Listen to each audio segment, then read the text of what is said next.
Bonjour à tous et bienvenue sur ma chaîne YouTube. Alors voilà, nous y sommes, nous sommes enfin arrivés à la vidéo concernant les poissons. Donc 12e vidéo de ce Taroscope 2016, donc qui va recouvrir le premier trimestre, donc avec le Conseil du Tarot de Marseille pour vous les natifs du poisson et voir comment exploiter au mieux les possibilités des situations qui s'offrent à vous en ce début d'année. Alors je serai particulièrement active sur ma chaîne YouTube cette année, donc si vous aimez le Tarot de Marseille, le Petit Le Normand, d'autres oracles ainsi que le principe du développement personnel, je vous invite à vous abonner à ma chaîne, comme ça vous recevrez automatiquement les notifications dès qu'il y a une nouvelle vidéo de postée. Donc ça je le mettrai dans les informations de la vidéo, et sachez que j'ai une page Facebook dont je mettrai le lien aussi en relation avec mes activités professionnelles, comme ça si vous souhaitez régulièrement participer à un concours pour gagner une consultation gratuite, et bien tout sera mis sur ma page Facebook. Voilà, alors pour vous les poissons ici, on va voir donc quel est votre tirage. Donc vous avez le tirage qui est divisé en plusieurs parties, passé, présent, futur. Les cartes principales étant donc le pendu, l'arcane sans nom et la carte du soleil. Donc sans même rien connaître du tarot de Marseille, il est vrai que souvent c'est quand même la carte du soleil qui est la plus engageante et qui est la préférée des trois ici. Donc par rapport au pendu qui est dans ma main gauche et l'arcane sans nom qui est là, qui c'est vrai peut susciter disons quelques appréhensions. Les autres cartes qui sont là viennent donner un complément d'information. Donc vous avez la roue de fortune avec le pendu, la lune et l'empereur comme complément d'information à l'arcane sans nom, et la carte de l'amoureux qui vient donner un complément d'information au soleil. Donc c'est vrai que si vous observez ce tirage sans même rien connaître du tarot de Marseille, j'imagine que ces deux cartes-ci doivent vous sembler nettement plus engageantes que celles dont vous venez ici. Alors on va décortiquer tout ça. Donc votre instant présent, c'est l'arcane sans nom. Et vous venez d'une période représentée par le pendu et la roue de fortune, qui peut représenter ici un blocage, une attente initiale, quelque chose où vous avez dû globalement un peu attendre votre tour avant que ça ne puisse se mettre en marche, une petite période d'attente. Alors disons-le tout de suite, le début du trimestre peut être lié à une fatigue accrue. Il y a plusieurs éléments qui parlent en fait de ça, que vous mettez plus de temps à récupérer au niveau physique. Donc ça peut être effectivement un effort intense que vous avez souhaité, qui peut porter ses fruits comme la carte du soleil l'indique, mais votre endurance est à surveiller et éventuellement à renforcer. Attention par ailleurs à votre structure corporelle en tout début d'année, parce que le tarot insiste plusieurs fois sur le signe du croisement des jambes ici, du croisement des jambes là dans l'empereur, qui est pareil avec simplement l'autre jambe qui est avant, donc on insiste là sur le pied. Dans l'arcane sans nom, nous avons bien entendu la structure corporelle ici qui est pleinement visible sur la carte, avec justement le pied dans celui-là qui est de couleur différente par rapport aux deux autres. Donc attention, votre structure corporelle et peut-être plus particulièrement donc les os, les pieds, les assises. Alors en parlant d'endurance, si ça ne représente pas quelque chose au niveau corporel, ça peut représenter au niveau du travail par exemple un effort soutenu pour répondre à toutes les deadlines que vous avez. Donc c'est vrai que là avec l'arcane sans nom, il peut y avoir quelque chose d'important au niveau du travail où vous êtes obligé de vous focaliser entièrement dessus. Alors sous l'arcane sans nom, vous avez l'empereur qui est ici quelqu'un de très concret, et la lune qui est une carte qui recouvre beaucoup de significations. Alors elle est en relation entre autres choses, parce que c'est vrai que les significations sont très vastes, mais on pourrait y attacher l'émotionnel, la mémoire, et donc dans l'empereur vous avez ce qui est, et dans la lune vous avez ce dont on se souvient mais qui n'est pas nécessairement clair. Donc dans l'éventail des possibilités ici, ça peut représenter une forme de frustration, d'ambiguïté, une énergie négative que vous souhaitez balayer pour passer à tout à fait autre chose et de plus clair comme le soleil l'indique. Et la lune, ça peut aussi représenter la mer, le féminin, Donc ça peut être un souci là concernant elle. Alors soit vous êtes peut-être un petit peu plus en brouille avec elle, c'est un petit peu plus conflictuel pour l'instant, ou alors vous vous inquiétez par rapport à son émotionnel, par rapport à sa santé éventuellement.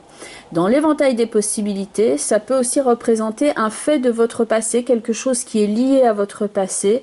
Donc soit le vôtre, soit celui de quelqu'un de votre entourage qui remonte à la surface. Mais si ça représente une personne négative de votre passé, c'est simplement le souvenir. Donc ce n'est pas quelqu'un avec qui vous voudrez renouer du contact, que du contraire. Donc ça peut être aussi lié à une brouille de famille, comme la lune peut l'indiquer, à laquelle vous tournez le dos. Ça peut être aussi quelqu'un de proche de vous, à qui vous conseillez très concrètement, comme l'empereur est indiqué ici, de sortir de quelque chose de négatif et de ne pas rester dans sa situation actuelle. Alors attention aussi à ceci, donc astrologiquement parlant, certains natifs du signe des poissons sont plus fortement influencés par la planète Neptune dans votre signe pour l'instant, que l'on pourrait voir lié, puisque bon, Neptune c'est Poséidon, donc on peut la relier à la carte de la Lune éventuellement, parce qu'elle peut représenter un facteur d'illusion. Elle peut aussi représenter quelquefois quelque chose d'assez inspiré ou d'intuitif, où on est à l'écoute de son intuition, et ça on peut la relier donc à la carte du pendu. Mais donc attention pour certains natifs qui sont sous l'influence de cette planète-là, plus particulièrement en début de trimestre ici, et même dans le courant de l'année, donc ça peut couvrir toute la période, de ne pas de ne pas croire à certaines illusions. Et ça peut aussi travailler sur votre inconscient.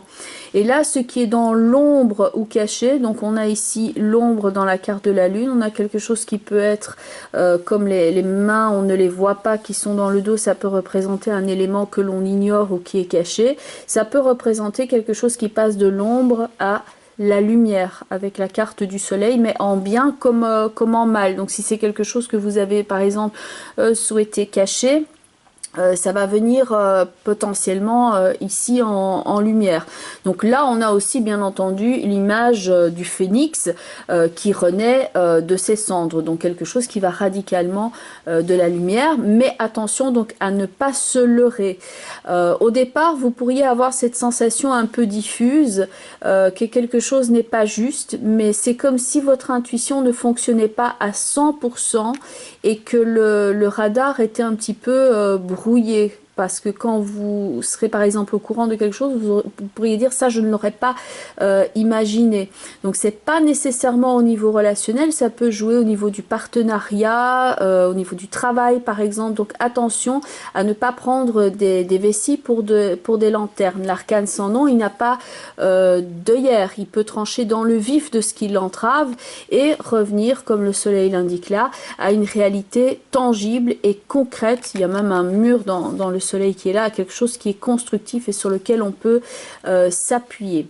Alors au niveau matériel, ça peut être mis en relation avec votre lieu de vie. Alors pas dans l'éventail des possibilités, ça peut être des projets par exemple de rénovation, des travaux dus par exemple à l'humidité ou un côté trop sombre dans un lieu que vous souhaitez aménager.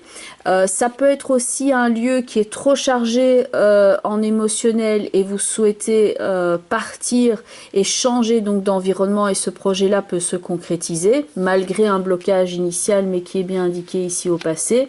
Et enfin, toujours au niveau matériel, il peut s'agir d'une somme d'argent qui est bloquée et qui finalement ici vous arrive, il y a une forme d'aide matérielle qui peut intervenir là.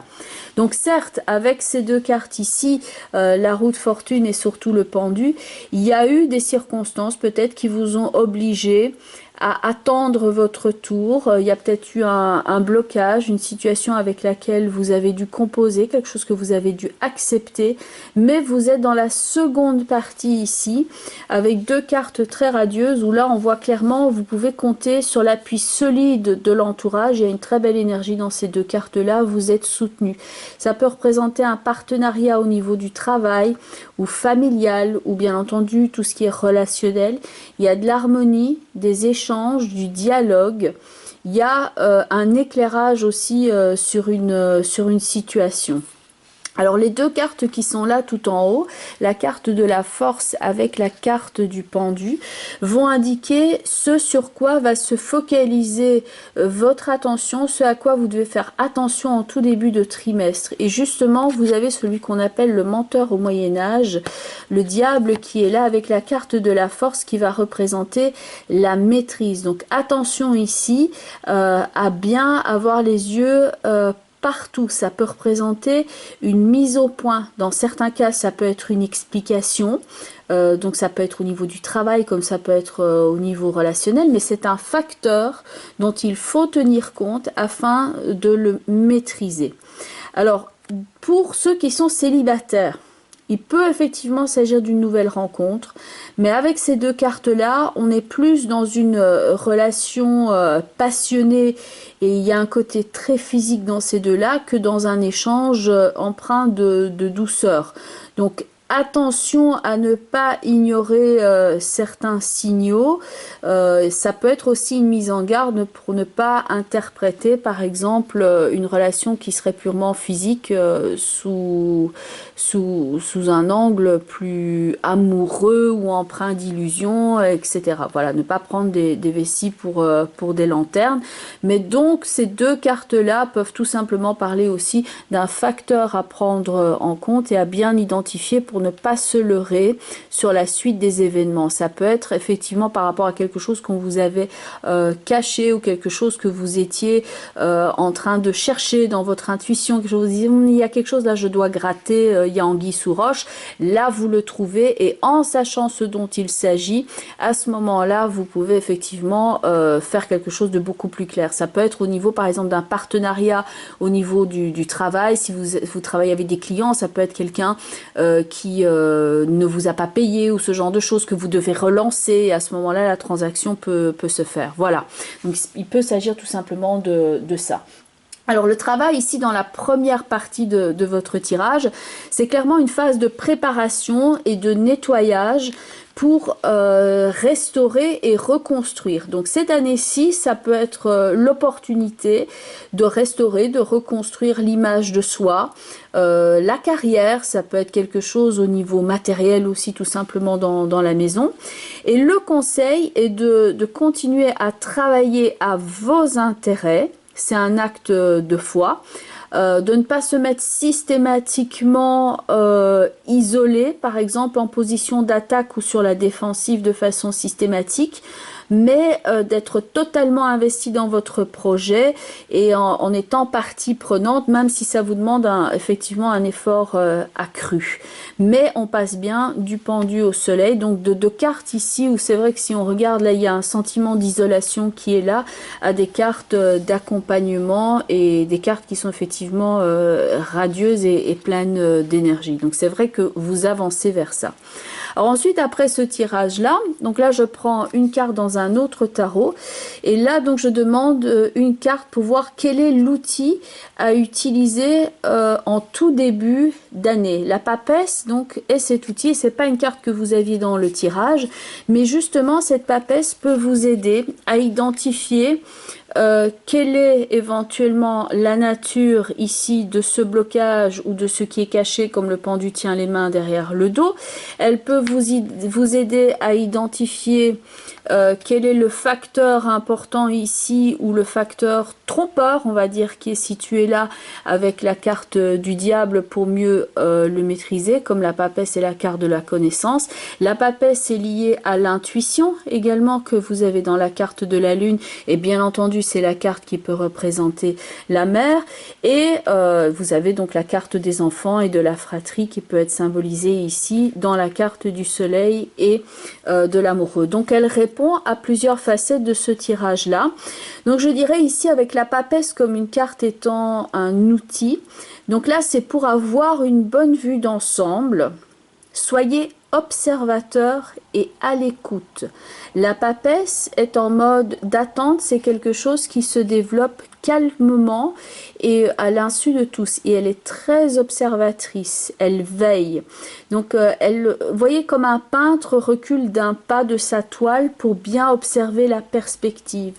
Donc certes, vous allez pouvoir ici vous libérer de fardeaux et de tensions que vous avez accumulés. Donc si vous sentez par exemple pour l'instant en état d'alerte continue, parce que vous avez la sensation que vous avez plein de choses que vous devez contrôler, ben là vous allez réaliser que non, effectivement on ne peut pas tout contrôler tout seul, et que quand vous avez fait ce que vous deviez faire, à ce moment-là vous pouvez passer le relais ici et faire confiance. Vous passez d'un état où il faut accomplir en solitaire à un stade où on accepte le soutien des autres et le soutien de la vie. Donc soyez observateur ici. Et n'oubliez pas que donc la papesse c'est la carte de la connaissance et voilà, elle peut vous aider à distinguer et à prendre connaissance de ce qui était dissimulé, de ce qui était caché. Donc il s'agit bien entendu d'un tirage global. Donc pour ceux qui souhaitent avoir un complément d'information, vous avez bien entendu la vidéo qui correspond à votre signe ascendant qui est là. Donc si vous êtes ascendant Lion, vous regardez la vidéo des lions. Et si vous avez par exemple la lune en scorpion, vous regardez la vidéo du signe du scorpion. Ça peut donner un complément d'information ici par rapport à votre tirage. Voilà, donc je mettrai toutes les informations en bas de la vidéo ainsi que mon site web. Je vous retrouve très bientôt pour d'autres tirages avec le tarot de Marseille et autres. Et je vous souhaite donc un très bon début d'année 2016. Tout le meilleur pour vous. Bye bye les poissons et à très bientôt.